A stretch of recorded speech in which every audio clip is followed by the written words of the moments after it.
बिस्मिल्लाहिर्रहमानिर्रहीम, अस्सलाम वालेकुम। आप देख रहे हैं गिलगित मीडिया नेटवर्क में हूँ शकील आलम। नाजरीन, आज मैं मौजूद हूँ दशकिन के नवाई गांव मुश्किन पे, जहाँ पे तकरीबन 19 किलोमीटर पे फैला हुआ ये रकबा है, जिसके ऊपर कुदरत का एक अहम शाकार और कुदरत के एक बहुत ही अनमोल तोहफा जो कि आप फुटेज के ज़रिए दे सकते हैं, सारे जंगली दरख्त है जो कि अल्लाह पाक की तरफ से इन लोगों को एक गिफ्ट है, और जंगल और भी इस जगह को खूबसूरत करता है। यहाँ जब हम आ रहे थे रास्ते में, तो कुछ जगहों में मैंने लकड़ी भी देख लिया, कटी हुई लकड़ी थी, और साथ-साथ यहाँ के जो फॉरेस्ट डिपार्टमेंट के ज़िम्मेदारान हैं, उनसे भी मैंने बातचीत की। यहाँ पे बुनियादी सहूलियात का फुकदान है, जैसा कि पिछले 2.5 माह से इस इलाके में बिल्कुल बिजली नहीं, और साथ-साथ रही बात इस इलाके में डेवलपमेंट की, अगर बात की जाए, पिछले 5 सालों में टोटली इस जगह में अभी जो रोड बन रहा है, आप देख सकते हैं इस रोड को।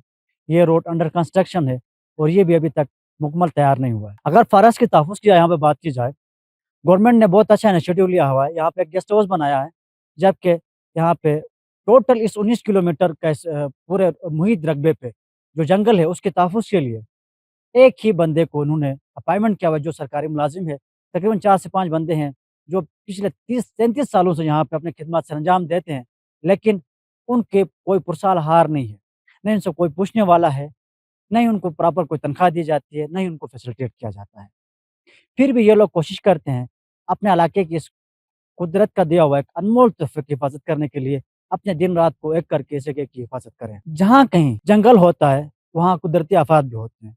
जो लकड़ी की मैंने बात की थी, कहीं अरसा पहले कुदरती आफ़ात की वजह से, बेशक तोते गिरने की वजह से तकरीबन 2 से 250 जंगली जो दरख्त थे, उनको नुकसान पहुँच गया था। लोग सर्दियों के सीज़न में उनको काट करके गवर्नमेंट की जो रॉयल्टी होती है, वो देने के बाद अपने घरों को ले जाते हैं, ईंधन के तौर पे इस्तेमाल करने के लिए। ये लोग जिस तरह यहाँ सर्वाइव कर रहे हैं, इनको पता है किन मुश्किलात से दो-चार है, इनको पता है।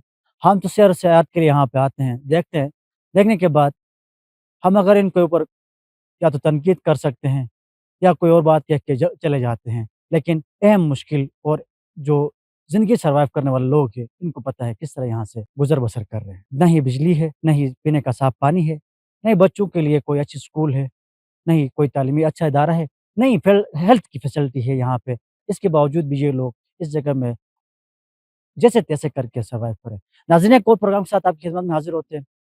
मुझे यहाँ पे इजाज़त दीजिएगा। अपना ढेर सारा ख़्याल रखिएगा। अल्लाह ने के